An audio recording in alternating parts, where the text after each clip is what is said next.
Chairman. At the outset, I must say that I find this hearing to be grossly incomplete.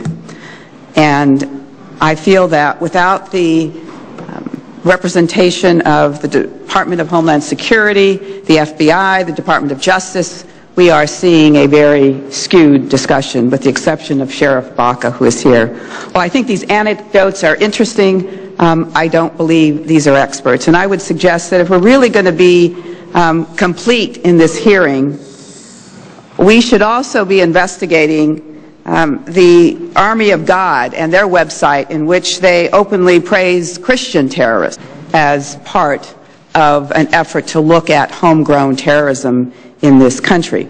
Let me start by first asking Dr. Hasser if you believe the majority of mosques in this country are actively recruiting terrorists. That's not what I said, ma'am. I'm just asking you that question. No, I do not believe the majority of mosques are actively recruiting terrorists. Do you believe that you have expertise to be speaking? It's interesting. That's the question that the theocrats ask me all the time, so it seems like you're asking me the same thing. My love of my faith, my demonstrable experience in dealing with this issue of reform, of knowledge of not only my scripture and my practice of faith, but the Constitution, I think positions me pretty well to deal with it and be part of the solution. I'm not sure who else you'd like to solve this problem, but I think it's only Muslims that can do it. And it would be sort of like asking at the time of the American Revolution that you want to have testimony about the Church of England's threat to America, and you would only listen to the priests. And you know, that would be wrong, because it was the lay community that ultimately, the intellectual lay community that understood their faith, that brought about the reform and the change against the establishment. So I hope you don't look upon expertise as something that gets handed down from the clerics, who most of whom are part of the problem. No, but I'm a practicing Roman Catholic. I go to church every single Sunday. I'm a lector in my parish. And I'm no more prepared to speak about the pedophilia in the Catholic Church because I am a practicing Roman Catholic. And I think we do need to have experts come here to testify on homegrown terrorism in this country. And while I appreciate the anecdotes of those who have spoken, I don't think that they are necessarily very enlightening. Sheriff Baca, let me ask you, how important have Muslim Americans been in your efforts to foil terrorist plots in Los Angeles County? Well, Los Angeles County is blessed, as you know. We haven't had an attack as such, and I think that the ability to prevent is what we're trying to do more than anything else. Our weighing of success across the nation cannot be weighed alone by Los Angeles' model. What I do believe is that if I were a New Yorker, or if I was a D.C. resident, or even someone in the fields of Pennsylvania, that there's a whole different reality about terrorism when it happens in places that you love and have grown up in a more specific way.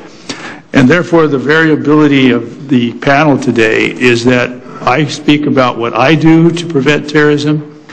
These individuals have a more intimate weighing in on the issue of terrorism. The doctor on the other end is a scholar, more perhaps than even a medical doctor. But the truth is that this is a most difficult subject to get your arms around.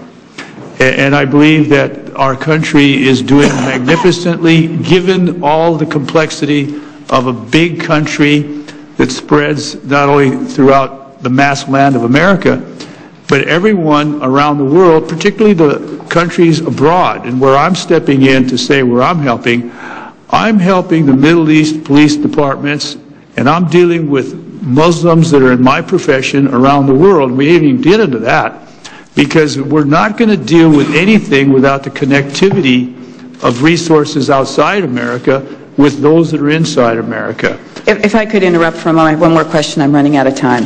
Yes. I don't know how much discussion has been had about the lone wolf phenomenon, but certainly the Congressional Research Service in their review has spoken about the lone wolves. We've seen it in the Jared Lofts, the Timothy McVeighs, in some of the Christmas Day bomber and the like. So what would you say about the risk of homegrown terrorism coming from what are called lone wolves? Well, it's definitely there. I mean, you know, the concept of a lone wolf terrorist is based on a variety of explanations, but it is definitely part of the element of an attack that will occur similar to the one in New York. But there's always help. You know, there's the lone wolf theory is an interesting one. Rarely does anyone have the smarts enough to pull off one of these attacks on their own. So I think the fact that there's a lone person, whether it's Abdul Muttalib coming out of Nigeria on a Christmas holiday period, they'll execute on their own as a single person, but behind them there's always someone around that's a pure jihadist, violent jihadist, who is helping them accomplish their mission. Time of the gentlelady has expired. The gentleman from Minnesota.